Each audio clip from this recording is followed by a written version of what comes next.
Hello दोस्तों, आप सभी का स्वागत है हमारे YouTube channel mission of science में। और मिशन ऑफ साइंस की ओर से जो है वो ब्रह्मास्त्र सेशन चलाया जा रहा है। यह सेशन जो है वो बायोलॉजी एग्ज़ाम में पूछे जाने वाले ऑब्जेक्टिव प्रश्नों के लिए चलाया जा रहा है। जैसा कि आप लोग जानते हैं कि जो बोर्ड एग्ज़ाम होता है उसमें 35 नंबर का ऑब्जेक्टिव क्वेश्चन पूछा जाता है। तो इस 35 नंबर के बायोलॉजी के जो क्वेश्चन जो पूछे जाते हैं उसके लिए ब्रह्मास्त्र सेशन चलाया जा रहा है। और इस सेशन का जो सबसे बड़ा मिशन यह है कि 35 नंबर का जो ऑब्जेक्टिव क्वेश्चन होता है वो बच्चे को आसानी से बन जाए, वो 35 नंबर का ऑब्जेक्टिव क्वेश्चन आसानी से हल हो सके, इसके लिए हम जो ब्रह्मास्त्र सेशन चला रहे हैं। और यह सेशन 10 वॉल्यूम में कंप्लीट होगा। और इस सेशन के ऑब्जेक्टिव प्रश्न को देखने के बाद आपको किसी प्रकार के दूसरे बुक को पढ़ने की ज़रूरत नहीं पड़ेगा, क्योंकि इस सेशन में वो सेलेक्टेड क्वेश्चन को सेलेक्ट किया गया है और वो सेलेक्टेड ही क्वेश्चन आपको कराया जाएगा, जो क्वेश्चन बार बार एग्ज़ाम में पूछा जाता है और इससे बाहर एग्ज़ाम में नहीं क्वेश्चन आता है, तो उन्हीं क्वेश्चन को ब्रह्मास्त्र सेशन में कराया जाएगा। तो इस सेशन को ज़्यादा से ज़्यादा बच्चे को फ़ायदा हो, इसके लिए आप लोग अपने अपने ग्रुपों में क्या करिए, इसको शेयर करिए।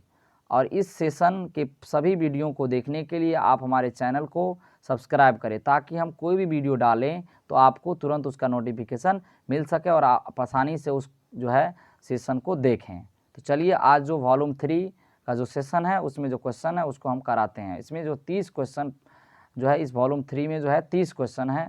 तो पहला जो क्वेश्चन है वो ये कह रहा है कि गर्भाशय किससे संबंधित है। गर्भाशय किससे संबंधित है, जो यूट्रस है वो किससे संबंधित है। ऑप्शन नंबर ए नर जनन तंत्र से, ऑप्शन नंबर बी स्त्री जनन तंत्र से, ऑप्शन नंबर सी पादप जनन तंत्र से, ऑप्शन नंबर डी इनमें से सभी। तो गर्भाशय जो है वो आपका वो मादा जनन तंत्र का पार्ट है। गर्भाशय जो है वो मादा जनन तंत्र का पार्ट है, जिसके अंदर क्या होता है, शिशु का पूरी तरह से विकास होता है। जो क्या कहते हैं फ्यूटस बनता है, उसका संपूर्ण जो विकास होता है वो गर्भाशय के अंदर ही होता है। ठीक है, तो आपसे पूछा जाएगा कि जो भ्रूण का विकास जो है वो संपूर्ण विकास कहाँ होता है, तो गर्भाशय के अंदर होता है। तो गर्भाशय जो है वो स्त्री जनन का पार्ट है। गर्भाशय जो है वो स्त्री जनन का पार्ट है। तो इसका जो करेक्ट आंसर होगा ऑप्शन नंबर बी होगा। चलिए अगला क्वेश्चन देखते हैं।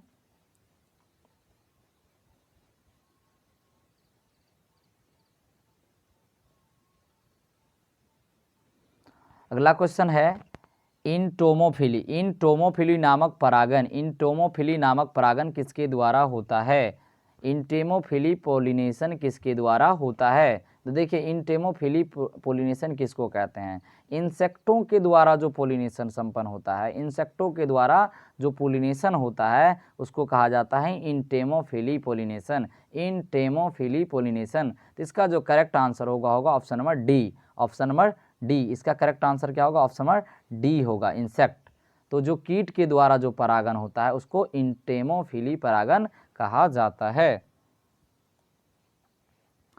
तीसरा क्वेश्चन है, तीसरा क्वेश्चन जो है वो कॉपर टी रोकता है। कॉपर टी किसको रोकता है, तो अंडाणु और शुक्राणु को मिलने से रोकता है। कॉपर टी अंडाणु और शुक्राणु को मिलने से रोकता है, क्योंकि यह copper T copper ion release करता है, कॉपर आयन्स रिलीज करता है। इसका जो करेक्ट आंसर होगा ऑप्शन नंबर ये होगा, निषेचन यानी फर्टिलाइजेशन। क्या होगा, कॉपर टी किसको रोकता है, निषेचन को रोकता है। तो तीसरा का जो करेक्ट आंसर होगा option number A, copper T किसको रोकता है, निषेचन को रोकता है। चौथा है निम्न में कौन यौन संचारित रोग है। निम्न में कौन यौन संचारित यानी सेक्सुअल ट्रांसमिटेड डिजीज, इसको एसटीडी कहा जाता है। क्या कहा जाता है, एसटीडी। क्या कहा जाता है, एसटीडी। एसटीडी, एसटीडी यानी सेक्सुअल ट्रांसमिटेड डिजीज, यानी यौन संबंध यानी सेक्स के द्वारा जो डिजीज होता है उसको कहा जाता है सेक्सुअल ट्रांसमिटेड डिजीज, यानी सेक्स के द्वारा जो डिजीज फैलता है उसको कहा जाता है सेक्सुअल ट्रांसमिटेड डिजीज। तो वो क्या क्या है, आपको सिफिलिस है, गोनेरिया है, हर्पीज है और एड्स है। तो जो है एसटीडी जो है यानी यौन संबंध के द्वारा जो रोग फैलता है उसको कहा जाता है यौन संचारित रोग। तो उसमें क्या क्या है आपको, सिफिलिस है, हर्पीज है, गोनेरिया है और एड्स है। तो इसका जो करेक्ट आंसर होगा ऑप्शन नंबर डी होगा। चौथा का जो करेक्ट आंसर होगा ऑप्शन नंबर डी, यानी यौन संबंध के द्वारा जो रोग फैलता है उसको यौन संचारित रोग कहा जाता है, सेक्सुअल ट्रांसमिटेड डिजीज कहा जाता है। तो चौथा का जो करेक्ट आंसर होगा ऑप्शन नंबर डी होगा।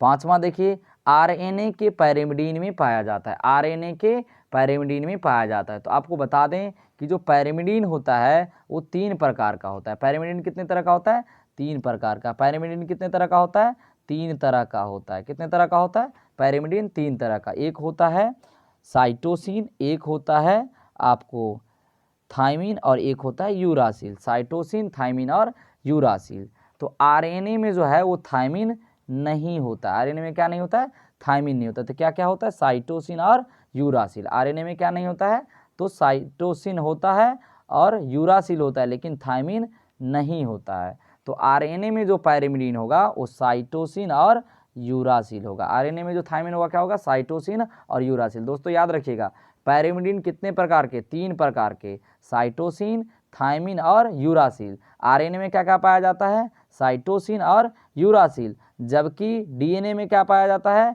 साइटोसिन और थायमिन। डीएनए में क्या नहीं होता, यूरासिल नहीं होता है। आरएनए में क्या नहीं होता है, थायमिन नहीं होता है। तो यहाँ क्या पूछा है, आरएनए के पैरिमिडीन में पाया जाता है। आरएनए के पैरिमिडीन में क्या पाया जाता है, तो साइटोसिन और यूरासिल। क्या नहीं पाया जाता है, थायमिन नहीं पाया जाता है। पाया क्या जाता है, साइटोसिन और यूरासिल पाया जाता है। डीएनए में क्या नहीं पाया जाता है, यूरासिल नहीं पाया जाता, ये ध्यान रखिएगा। आरएनए में क्या नहीं पाया जाता है, थायमिन नहीं पाया जाता है। डीएनए में क्या नहीं पाया जाता है, यूरासिल नहीं पाया जाता है। तो पांचवा का जो करेक्ट आंसर होगा, पांचवा का जो करेक्ट आंसर होगा ऑप्शन नंबर सी होगा, साइटोसिन और यूरासिल। तो आरएनए के पैरिमिडीन में साइटोसिन और यूरासिल पाया जाता है। तो पांचवा का जो करेक्ट आंसर होगा ऑप्शन नंबर सी होगा। छठा कह रहा है, छठा जो क्वेश्चन कह रहा है कि ग्राम पॉजिटिव और ग्राम निगेटिव बैक्टीरिया में मुख्य अंतर क्या है। ग्राम पॉजिटिव और ग्राम निगेटिव बैक्टीरिया में जो मुख्य अंतर होता है वो सेल वॉल का होता है, कोशिका भित्ति का होता है। किसका होता है मुख्य अंतर, कोशिका भित्ति का। ये आप याद रखिएगा कि ग्राम पॉजिटिव और ग्राम निगेटिव जो बैक्टीरिया होता है उसमें कोशिका भित्ति का मुख्य अंतर होता है, उसके कोशिका भित्ति में क्या होता है, अंतर होता है। ठीक है, तो छठा का जो करेक्ट आंसर होगा ऑप्शन नंबर बी होगा, कोशिका झिल्ली नहीं, कोशिका भित्ति यानी सेल वॉल। तो छठा का करेक्ट आंसर होगा ऑप्शन नंबर बी। सातवां देखिए, HIV यानी human immuno deficiency virus. HIV का पूरा नाम ह्यूमन इम्यूनो डिफिशियंसी वायरस। तो जो HIV जो है वो निम्न में से किस कोशिका पर आक्रमण करता है। HIV किस कोशिका पर आक्रमण करता है, तो HIV जो होता है वो T4, किस पे, T4, कौन से कोशिका पे आक्रमण करता है, T4 यानी टी हेल्पर कोशिका। किस पे रे, टी हेल्पर कोशिका। जो HIV जो होता है वो किस कोशिका पर आक्रमण करता है, तो टी हेल्पर, इसी को T4 कहा जाता है। क्या कहा जाता है, T4, टी हेल्पर कोशिका पर क्या करता है, आक्रमण करता है। प्रतिरक्षा प्रणाली के टी हेल्पर कोशिका पर क्या करता है, आक्रमण करता है। HIV जो विषाणु है वो टी हेल्पर यानी T4 कोशिका पर क्या करता है, आक्रमण करता है, यानी उसको मार देता है। ठीक है, नष्ट कर देता है। तो ध्यान रखिएगा, तो HIV किस कोशिका को मारता है, तो वो है आपको T4 यानी टी हेल्पर कोशिका। तो आठवां का correct answer option number D, आठवां का correct answer option number D, T helper कोशिका। 9 नंबर क्वेश्चन देखिए, कान्हा राष्ट्रीय उद्यान, कान्हा राष्ट्रीय उद्यान प्रसिद्ध है। तो कान्हा राष्ट्रीय उद्यान जो है वो, कान्हा राष्ट्रीय उद्यान जो है वो प्रसिद्ध है वो बाघों के लिए, टाइगर के लिए। कान्हा राष्ट्रीय उद्यान किसके लिए प्रसिद्ध है, टाइगरों के लिए। कान्हा राष्ट्रीय उद्यान किसके लिए प्रसिद्ध है, वो टाइगर के लिए। तो इसका जो करेक्ट आंसर होगा वो कान्हा राष्ट्रीय उद्यान जो है वो टाइगर के लिए प्रसिद्ध है। कान्हा राष्ट्रीय उद्यान किसके लिए प्रसिद्ध है, टाइगर के लिए। ठीक है, तो इसका करेक्ट आंसर होगा option number C.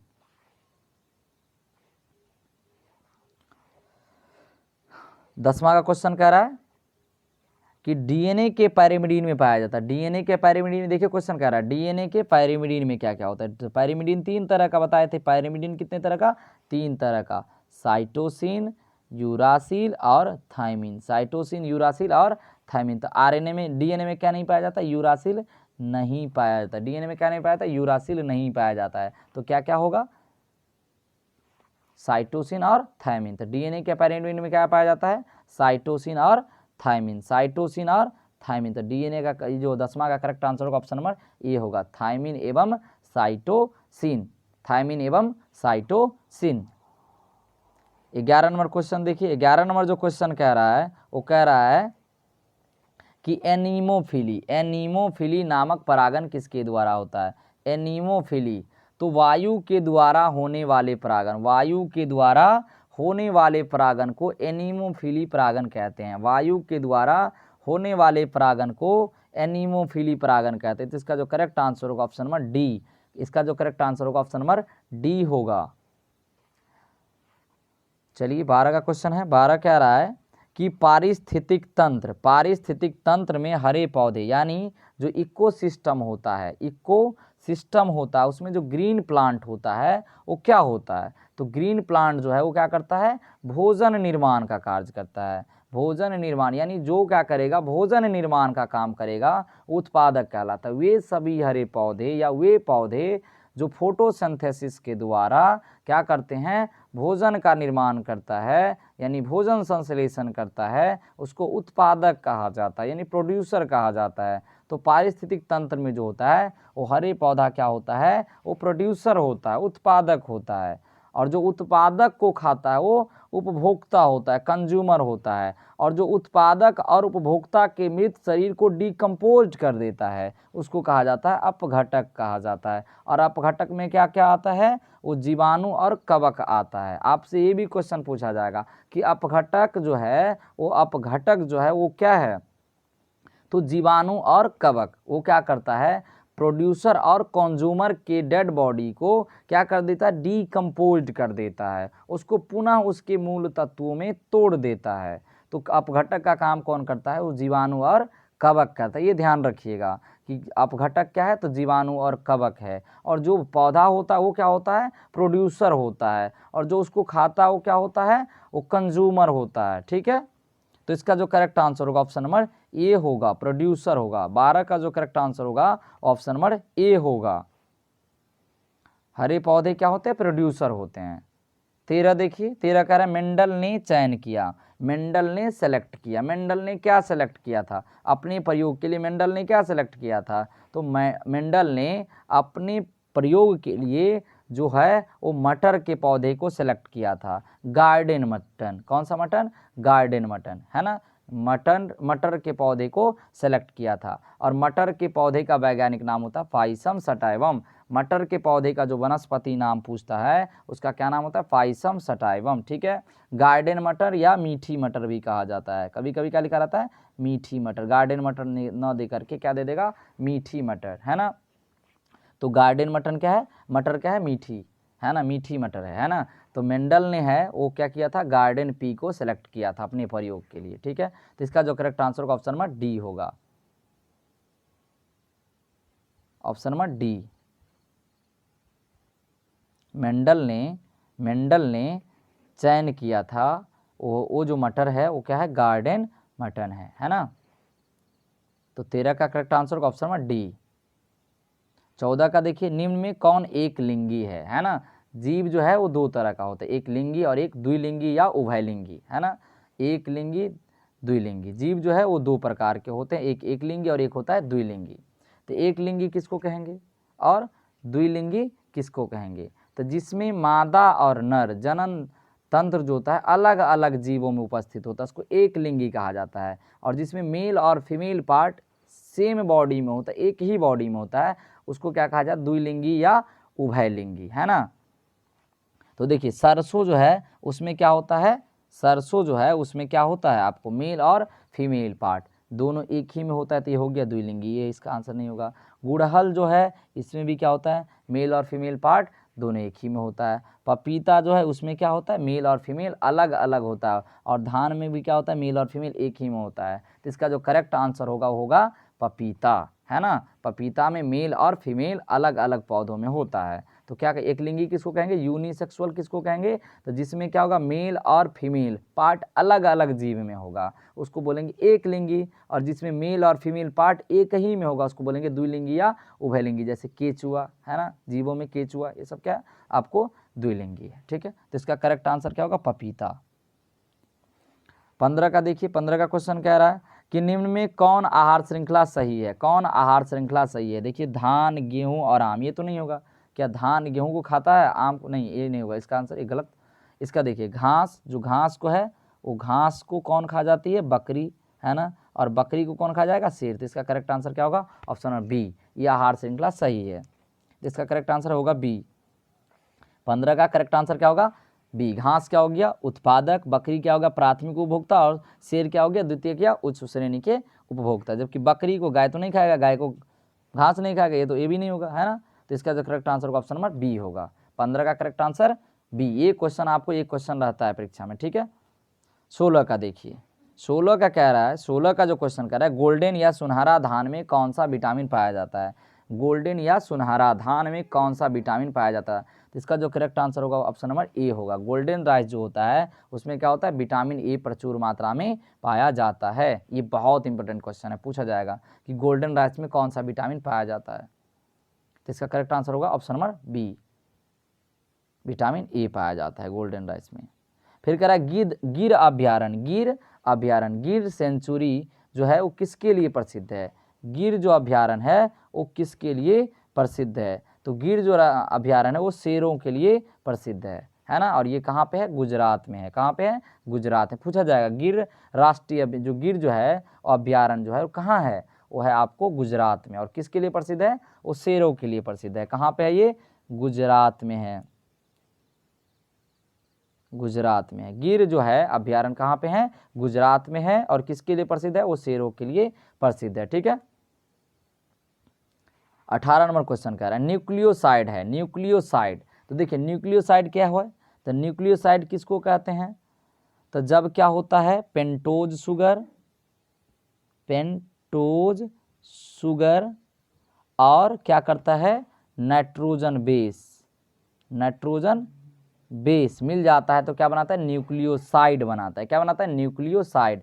Pentose sugar और नाइट्रोजन बेस मिलकर के क्या बनाता है, न्यूक्लियोसाइड। और जब उस न्यूक्लियोसाइड में फॉस्फेट ग्रुप जुड़ जाता है तो न्यूक्लियोटाइड बनता है। तो यहाँ जो क्वेश्चन पूछा है वो न्यूक्लियोसाइड पूछा है। तो न्यूक्लियोसाइड किसको बोलते हैं, जब पेंटोज शुगर यानी शुगर और नाइट्रोजन बेस, जब एक पेंटोज शुगर और एक नाइट्रोजन बेस जुड़ता है तो एक न्यूक्लियोटाइड का क्या करता है, निर्माण करता है, न्यूक्लियोसाइड का निर्माण करता है। न्यूक्लियोसाइड किसको बोलेंगे, एक शुगर और एक नाइट्रोजन बेस, एक शुगर और एक नाइट्रोजन बेस मिलेगा तो न्यूक्लियोसाइड बनाएगा। और फिर उस न्यूक्लियोसाइड में अगर कोई एक फॉस्फेट ग्रुप को जोड़ दिया जाएगा तो क्या हो जाएगा, न्यूक्लियोटाइड हो जाएगा। तो यहाँ पूछा है न्यूक्लियोसाइड क्या है, तो शुगर और एक नाइट्रोजन बेस से युक्त, तो उसको क्या बोलते हैं, न्यूक्लियोसाइड बोला जाता है। तो इसका करेक्ट जो आंसर होगा ऑप्शन नंबर ये होगा, ठीक है। फिर कह रहा है 19 नंबर क्वेश्चन पूछ रहा है शुक्र जनन स्पर्मेटोजेनेसिस, स्पर्म बनने की प्रक्रिया को स्पर्मेटोजेनेसिस कहा जाता है। तो शुक्र जनन के लिए जो है उस शुक्र जनन का नियंत्रण, शुक्र जनन का जो कंट्रोल होता है वो किसके द्वारा होता है, तो शुक्र जनन का जो कंट्रोल होता है वो एंड्रोजन पुरुष हार्मोन के द्वारा होता है। इसका करेक्ट आंसर होगा एंड्रोजन। किसके द्वारा होता है, एंड्रोजन। ये ईस्ट्रोजन स्त्री हार्मोन है, ठीक है, इसको नहीं लगाइएगा। इसका क्या होगा, एंड्रोजन। एंड्रोजन और टेस्टोस्टेरोन ये पुरुष हार्मोन है, ठीक है। तो शुक्र जनन का जो नियंत्रण होता है वो एंड्रोजन के द्वारा होता है, एंड्रोजन हार्मोन के द्वारा। तो इसका जो करेक्ट आंसर होगा 19 का ऑप्शन नंबर सी होगा।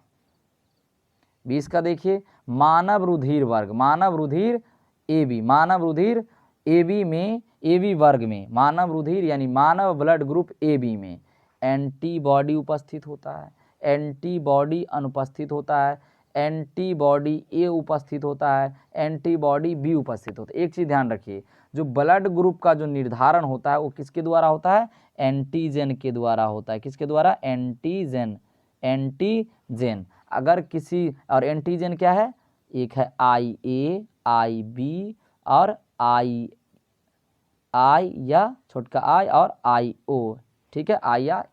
तो जो है ब्लड ग्रुप का जो निर्धारण होता है वो एंटीजन के द्वारा होता है, और एंटीजन क्या है, IA, IB और IO, या इसी IO को कहा जाता है I, ठीक है। तो ब्लड ग्रुप का जो निर्धारण होता है वो 3 प्रकार के एंटीजन के द्वारा। अगर किसी के ब्लड में एंटीजन A है तो ब्लड ग्रुप A होगा, एंटीजन B है तो ब्लड ग्रुप B होगा, और एंटीजन A और B दोनों है तो ब्लड ग्रुप AB होगा, और एंटीजन I है तो क्या होगा, ब्लड ग्रुप O होगा। लेकिन ब्लड ग्रुप किसके द्वारा निर्धारित होता है, एंटीजन के द्वारा। लेकिन ब्लड ग्रुप में जो एंटीबॉडी होता है, एंटीबॉडी एंटीजन का उल्टा होता है। अगर इसमें ब्लड ग्रुप A है तो इसमें एंटीबॉडी क्या होगा, B होगा। अगर ब्लड ग्रुप B है तो इसमें एंटीबॉडी क्या होगा, A होगा। अगर ब्लड ग्रुप AB है तो उसमें किसी प्रकार का एंटीबॉडी नहीं होगा। तो आपसे ये भी क्वेश्चन पूछा जाएगा कि कौन सा ब्लड ग्रुप है जिसमें एंटीबॉडी एब्सेंट होता है, तो blood group AB। Blood group AB जो है उसमें किसी प्रकार का एंटीबॉडी नहीं होता है, तो इसका आंसर क्या होगा, ऑप्शन नंबर A होगा। 20 का जो करेक्ट आंसर होगा ऑप्शन नंबर A। जो ब्लड ग्रुप AB है उसमें किसी तरह का एंटीबॉडी नहीं होता है। और किस में एंटीजन नहीं होता है, तो ब्लड ग्रुप O में किसी तरह का एंटीजन नहीं होता है। ये क्वेश्चन पूछा जाएगा, किस ब्लड ग्रुप में एंटीबॉडी एब्सेंट होता है, तो ब्लड ग्रुप AB। किस में एंटीजन एब्सेंट होता है, तो ब्लड ग्रुप O।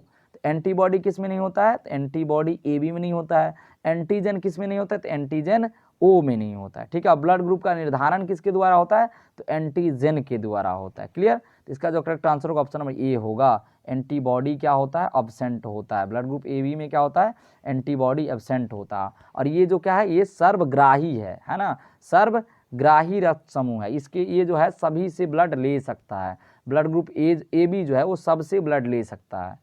और देने वाला ब्लड ग्रुप क्या है, सर्वदाता कौन है, ब्लड ग्रुप O है, सबको दे सकता है।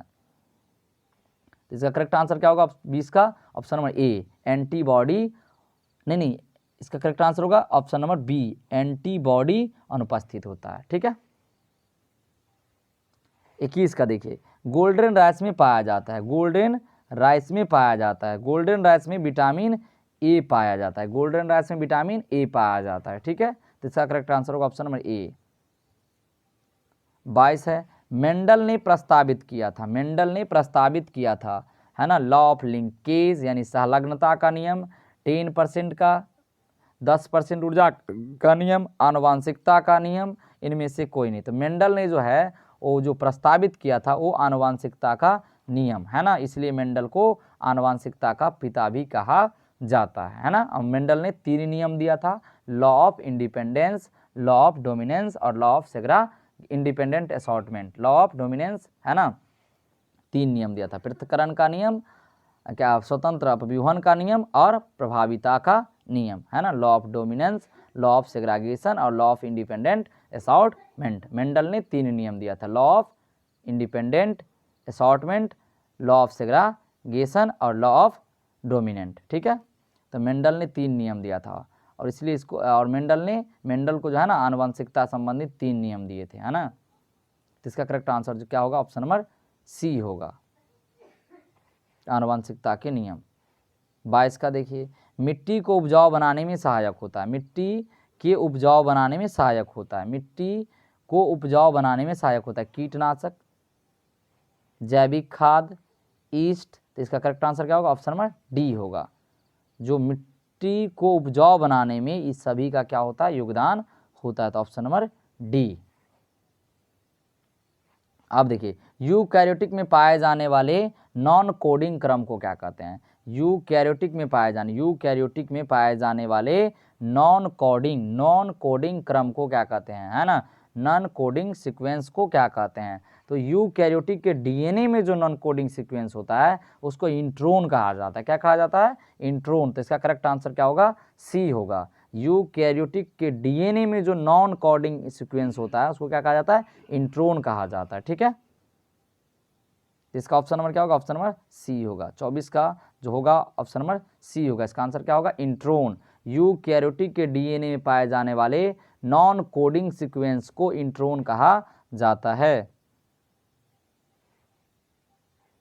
25 देखिए, 25 कह रहा है कि मानव का उद्गम स्थल, the place of origin of man, the place of origin of man, तो मानव का उद्गम स्थल माना जाता है अफ्रीका को। किसको माना जाता है? अफ्रीका को, है ना। तो इसका करेक्ट आंसर होगा ऑप्शन नंबर बी। इसके बाद देखिए, एड्स के लिए स्क्रीनिंग परीक्षण होता है, एड्स के लिए स्क्रीनिंग परीक्षण होता है। एड्स की जांच जो है वो एलिसा, किसके द्वारा?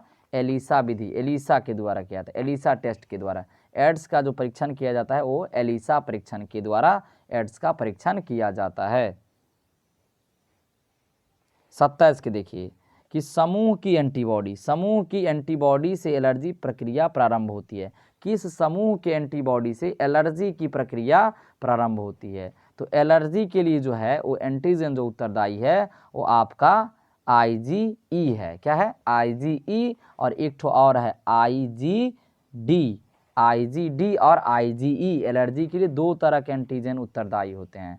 एंटीबॉडीज, दो तरह के एंटीबॉडीज उत्तरदायी होते हैं। एंटीबॉडीज 5 प्रकार का होता है ना, जिसमें दो जो है एंटीजन IgE और IgD, ये दो प्रकार का जो एंटीबॉडीज है वो एलर्जी के लिए क्या होता है? उत्तरदायी होता है। ध्यान रखिएगा, IgE और IgD ये जो है एलर्जी के लिए क्या होता है? उत्तरदायी होता है। ठीक है, इसका करेक्ट आंसर क्या होगा? IgE, और IgE नहीं रहेगा तो IgD रहेगा। ठीक है, तो एलर्जी के लिए क्या क्या होता है? IgE और IgD। तो IG का फुल फॉर्म भी पूछ देता है, एग्जाम में पूछा जाता है कि IG का फुल फॉर्म क्या होता है? इम्यूनोग्लोब्यूलिन। IG का फुल फॉर्म क्या होता है? इम्यूनोग्लोब्यूलिन। तो इसका जो करेक्ट आंसर होगा IgE होगा। 27 का जो करेक्ट आंसर होगा IgE होगा। 28 का देखिए, रेस्ट्रिक्शन एंजाइम निम्न में से कौन है? रेस्ट्रिक्शन एंजाइम निम्न में से कौन है? तो रेस्ट्रिक्शन एंजाइम दो तरह का, एक्सोन्यूक्लियेज और एक एंडोन्यूक्लियेज, एक्सोन्यूक्लियेज और एक एंडोन्यूक्लियेज, है ना। तो इसका जो करेक्ट आंसर होगा, इसका जो करेक्ट आंसर होगा वो ऑप्शन नंबर क्या होगा? डी होगा, है ना। रेस्ट्रिक्शन एंजाइम जो होता है, रेस्ट्रिक्शन एंजाइम जो होता है वो दो तरह का होता है। तो इसका जो करेक्ट आंसर होगा ऑप्शन नंबर डी होगा, एक्सोन्यूक्लियेज और एंडोन्यूक्लियेज, एक्सोन्यूक्लियेज और इंडोन्यूक्लियेज, है ना। तो रेस्ट्रिक्शन एंजाइम दो तरह का होता है, एक्सोन्यूक्लियेज और इंडोन्यूक्लियेज, और रेस्ट्रिक्शन एंजाइम को कटर एंजाइम भी कहा जाता है। ठीक है, रेस्ट्रिक्शन एंजाइम को क्या कहा जाता है? Cutter enzyme. तो इसका करेक्ट आंसर क्या होगा 28 का? Option number D.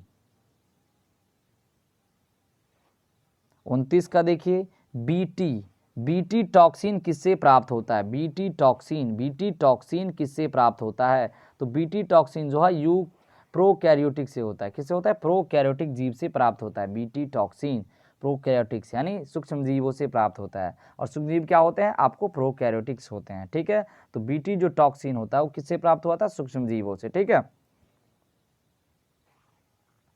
इसका करेक्ट आंसर होगा ऑप्शन नंबर ए। 30 का देखिए, जीन क्लोनिंग के समय जीन टैक्सी किसे कहा जाता है? जीन को ले जाने वाला जो गाड़ी होता है होस्ट सेल में, उसको क्या कहा जाता है? जीन क्लोनिंग टैक्सी, जीन को ले जाने वाला टैक्सी, है ना। फॉरेन जीन को जो होस्ट सेल में ले जाता है वो क्या होता है? प्लाज्मिड होता है। क्या होता है? प्लाज्मिड, है ना।